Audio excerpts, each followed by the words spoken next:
আসসালামু আলাইকুম গাইস, কেমন আছেন আপনারা সবাই? আপনাদের জন্য আমি কাতলা মাছের একটা মাথা দিয়া শাকের একটা রেসিপি নিয়ে আসছি। আমি এখানে শাকটা রান্না করবো এই কাতলা মাছ দিয়া। তো প্রথম দেখুন কাতলা মাছের ভিতরে একটু হলুদ মরিচ লবণ দিয়া সুন্দর করে মাছটা মাইখা ওদিকে ফ্রাই কড়াইয়ের ভিতরে তেল দিয়ে দিছি। তেলটা গরম হওয়ার পরে একটা মাছের পেটি আর একটা মাথা একসাথে লিয়ে লইছি, নিয়ে কিন্তু এখন এই মাছটা ভাজবো। আমি আজকে কলমি শাক আর একটা আলু দিয়ে সুন্দর করে এই শাকটা রান্না করবো এই মাথাটা দিয়া। তো কলমি শাকটি সুন্দর করে কাটতে সুন্দর করে ছোটো ছোটো করে ধুইয়া তারপরে কিন্তু ভালো করে রেখে দিচ্ছি এক সাইডে। আর এদিকে দেখুন মাছটা যখন এরকম কড়া কড়া ভাজা হয়ে যাব, আমি এই কড়াইয়ের মধ্যে আর একটু তেল দিয়ে তারপরে এখানে আমি মশলাটা দিয়ে দিই। তো দেখুন এখানে আমি বেশি করে রসুন আর পেঁয়াজ আর কাঁচামরিচ একসাথে সুন্দর করে দিয়ে দিলাম।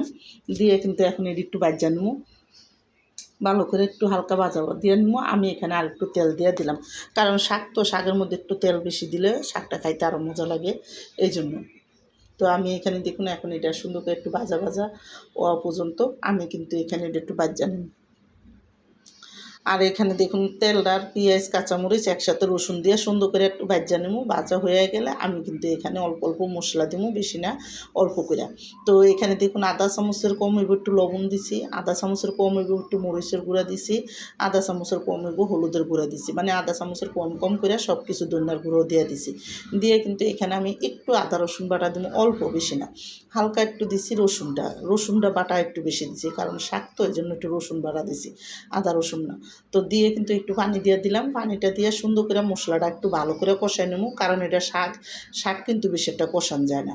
তো দেখুন এখানে কিন্তু আমি একটু রসুন বাটা দিছি, আদা রসুন না, রসুন আর একটু পেঁয়াজ একসাথে বাড়া দিছি। দিয়ে কিন্তু সুন্দর করে এই মশলাটা একটা তেল তেল ওটা পর্যন্ত কষাই নেব ভালো করে। আর যখন এরকম তেল তেল উঠে যাবো আমি কিন্তু দেখুন এখানে শাকটা দিয়ে দিছি। তো অর্ধেকটা শাক দিয়ে একটু মশলার সাথে ভালো করে মিলাই নেবো, আর ভালো করে মিলাইয়া বাদ বাই শাকটা দিয়ে দেবো। তা আমার এই কাতলা মাছের রেসিপিটা, কাতলা মাছের মাথাটা এই শাক দিয়ে রান্না করা রেসিপিটা যাদের পছন্দ তারা লাইক সাবস্ক্রাইব দিয়েন, প্লিজ আমার ভিডিওটা বেশি বেশি শেয়ার করে দিয়েন আর সাবস্ক্রাইব করে দিয়েন। আর এইভাবে একবার হলেও কলমি শাক রান্না করে দেখেন, মাছের মাথা দিয়ে অনেকই মজা লাগে। তো দেখুন এখানে যখন শাকটা ভালো করে কষানো হয়ে গেছে, আমি কিন্তু এখানে কাতলা মাছের মাথাটা দিয়ে দিছি।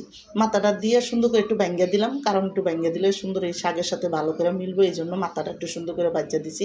আর মাছের মাথাটা বাজ্যা দিলে এই শাকের মধ্যে কিন্তু আরও মজা লাগে। তো আমি দেখুন অল্প একটু সামান্য পানি দিছি, কারণ এই মাছের মাথাটা যাতে এই শাকের সাথে একটু রান্না হয়, এই জন্য।